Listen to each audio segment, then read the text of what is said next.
नमस्कार दोस्तों, इस वक्त की तमाम बेहद ही बड़ी खबरें आप लोगों के लिए लेकर के आए हैं। जहां पर दोस्तों पहली बड़ी खबर में आप लोगों को बताएंगे कि पूर्व प्रधानमंत्री डॉक्टर मनमोहन सिंह को भारत रत्न देने की मांग उठी है। जी हां दोस्तों, क्या कुछ पूरी खबर आ रही है, पहुंचाएंगे आप तक। इसके साथ ही महाराष्ट्र चुनाव से अपडेट आ रही है। एमबीए में सीट बंटवारा हो गया है, बड़ा ऐलान किया गया है। उद्धव ठाकरे ने यहां तो उम्मीदवार भी घोषित कर दिए हैं। जी हां दोस्तों, खबर आ रही है। और वहीं दूसरी तरफ शिंदे ने भाजपा को दे दी है खुली चेतावनी, प्रचार न तक करने की। महायुति में मचा हड़कंप, जानेंगे इस खबर को भी दोस्तों। अगली अपडेट में बात होगी अखिलेश यादव और राहुल गांधी की अचानक से आधी रात को फोन पर बातचीत हुई है, जिसके बाद में बेहद ही चौंकाने वाली खबर आ रही है कि करके चलेंगे। हर खबर जानेंगे आगे इसी वीडियो में दोस्तों। मुख्य समाचारों की तरफ बढ़ने से पहले अगर आप लोग भी यही मानते हैं कि झारखंड और महाराष्ट्र के विधानसभा चुनाव में इस बार इंडिया गठबंधन सरकार बनाने जा रहा है, तो अभी इस वीडियो को लाइक कीजिएगा दोस्तों और कमेंट बॉक्स में वी सपोर्ट इंडिया जरूर ही कमेंट कीजिएगा। सीधे दोस्तों पहली बड़ी खबर की तरफ बढ़ते हैं। पूर्व प्रधानमंत्री डॉक्टर मनमोहन सिंह को मिले भारत रत्न, उठाई गई है मांग।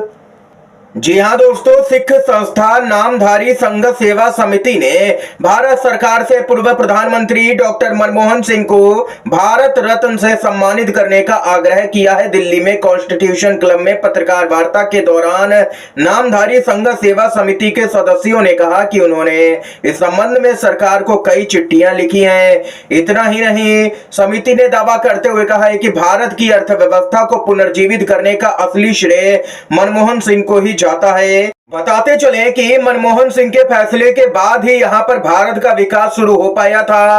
पूर्व प्रधानमंत्री मनमोहन सिंह न केवल कांग्रेस के कद्दावर नेता बल्कि भारत में आर्थिक उदारीकरण और आर्थिक सुधारों का उन्हें जनक भी कहा जाता है। वह मनमोहन सिंह ही थे जिनके नेतृत्व में एलपीजी यानी कि लिबरलाइजेशन, प्राइवेटाइजेशन और ग्लोबलाइजेशन का नियम आया था। भारत देश में जब 15 दिन का पैसा बचा था, तब इसी नियम को लेकर के आने के बाद भारत का विकास होना शुरू हुआ था। इसी फैसले के बाद कई विदेशी कंपनियों ने भारत में निवेश किया।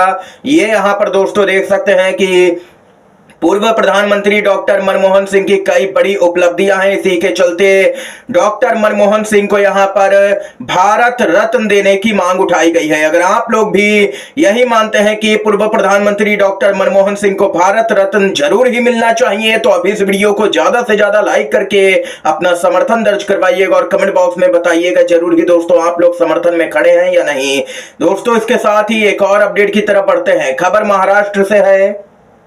जी हां दोस्तों, बताते चले कि महाराष्ट्र में एमबीए में सीट बंटवारा हो चुका है। 85 फॉर्मूले पर राजी हुए एमबीए के तीनों ही दल शिवसेना यूबीटी ने किया है 65 उम्मीदवारों के नाम का ऐलान। जी हां दोस्तों, महाराष्ट्र विधानसभा चुनाव के लिए महाविकास आघाड़ी के बीच में 255 सीटों पर सहमति बन गई है। राज्य में कुल 288 विधानसभा की सीटें हैं। प्राप्त जानकारी के अनुसार तीनों ही दल यानी कि शिवसेना, एनसीपी, शरद पवार और यहां पर कांग्रेस 85 सीटों पर ताल ठोकेंगे। और इसी बीच यहां पर बताते चलें कि जो बची हुई सीटें हैं सहयोगियों के बीच में बांटी जाएंगी, जिसमें यहां पर कई पार्टियां शामिल रहेंगी जैसे कि समाजवादी पार्टी भी। इसके साथ ही शिवसेना यूबीटी की तरफ से 65 प्रत्याशियों के नाम का ऐलान कर दिया गया है। उद्धव ठाकरे के बेटे आदित्य ठाकरे वर्ली विधानसभा सीट से चुनाव लड़ेंगे। ये यहां पर दोस्तों खबर सामने निकल के आई है। एमबीए पूरी तरह से एकजुट नजर आ रहा है दोस्तों।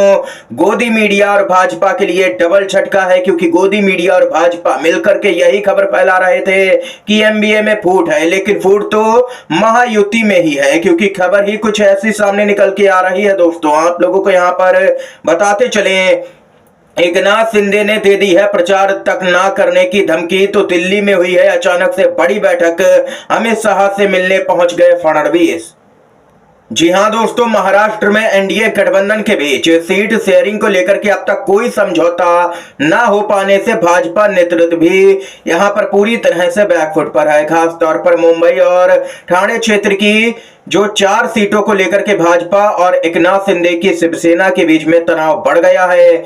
इन सीटों पर भाजपा ने बीते रविवार को उम्मीदवार घोषित कर दिए थे और वहीं अब खबर आ रही है कि दोनों ही दलों के बीच में तनाव यहां पर बढ़ गया है और इस बीच एकनाथ शिंदे की सेना के नेताओं ने तो प्रचार तक करने से इनकार कर दिया है। यानी कि भाजपा की मुश्किलें चौतरफा बढ़ गई हैं यहां पर दोस्तों।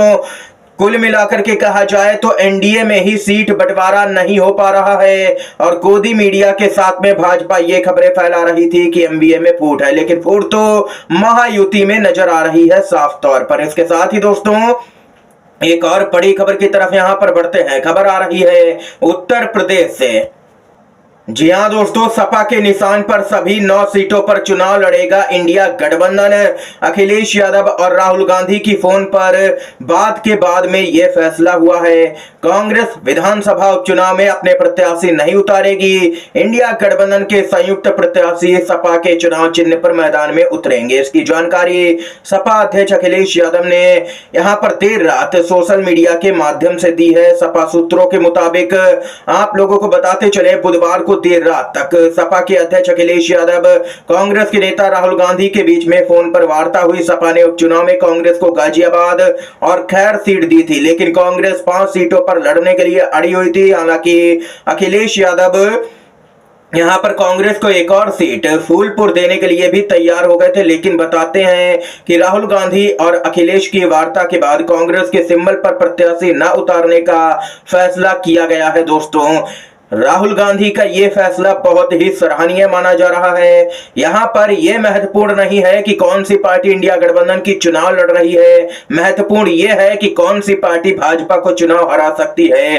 अखिलेश यादव का चुनाव चिन्ह जो साइकिल है वो जनता के बीच में काफी लोकप्रिय है और यहां पर कांग्रेस का वोट भी सपा में ट्रांसफर हो जाएगा आसानी से, लेकिन सपा का वोट कांग्रेस के सिंबल पर जाएगा या नहीं, इसको लेकर के सवाल खड़े हो रहे थे। जिसके बाद में यहां पर अखिलेश यादव और राहुल गांधी की यहां पर बातचीत हुई दोस्तों, जिसके बाद में यह फैसला लिया गया है कि सपा के सिंबल पर ही इंडिया गठबंधन के 9 सीटों पर प्रत्याशी उतरेंगे। माना जा रहा है कि इसमें 6 से 7 सीटें समाजवादी पार्टी आसानी से जीतती हुई नजर आ रही है दोस्तों, जो कि भाजपा के लिए बड़ा झटका साबित हो सकता है। इसके साथ ही एक और बड़ी खबर की तरफ बढ़ते हैं दोस्तों। झारखंड से अपडेट आ रही है, जहां पर बताते चले कि झारखंड की सियासत में आने वाला है क्या बड़ा भूचाल। जेएमएम में वापसी करेंगे क्या चंपई सोरेन, सवाल खड़ा हो गया है। झारखंड में विधानसभा चुनाव को लेकर के माहौल गरमाया हुआ है। बीजेपी की उम्मीदवारों की लिस्ट जारी होने के बाद बीजेपी के नेता तेजी से पार्टी का यहां पर साथ छोड़ रहे हैं और वहीं अब झारखंड के पूर्व सीएम और वर्तमान में बीजेपी के नेता चंपई सोरेन को लेकर के जेएमएम नेता और हेमंत सोरेन के भाई बसंत सोरेन का एक बड़ा बयान सामने निकल के आया है। जी हां दोस्तों, बताते चले बसंत सोरेन का यहां पर बयान है, जिसमें उन्होंने यहां पर कहा है कि वे हमारे अभिभावक थे, अभी भी हैं। यह दुख की बात जरूर है कि वे दूसरी पार्टी में हैं। हमें उम्मीद है कि जल्द ही वे घर लौट आएंगे। चंपई सोरेन को लेकर के यहां पर ये बसंत सोरेन ने दोस्तों बयान जारी किया है। आप लोगों को बताते चलें कि खबर सामने निकल के आ रही है कि चंपई सोरेन यहां पर बड़ा खेल भी भाजपा के साथ में कर सकते हैं। दोस्तों इस समय की आज की तमाम बड़ी खबरें, मुख्य समाचार थे जो हमने आप तक पहुंचाए इस वीडियो के माध्यम से। दोस्तों वीडियो अगर आप लोगों को पसंद आया हो तो लाइक कीजिएगा, इन खबरों को शेयर कीजिएगा अपने दोस्तों में और चैनल पर अगर आप लोग नए हैं तो चैनल को जरूर ही सब्सक्राइब कीजिएगा। वीडियो देखने के लिए आप सभी दोस्तों का बहुत बहुत धन्यवाद। जय हिंद, जय भारत।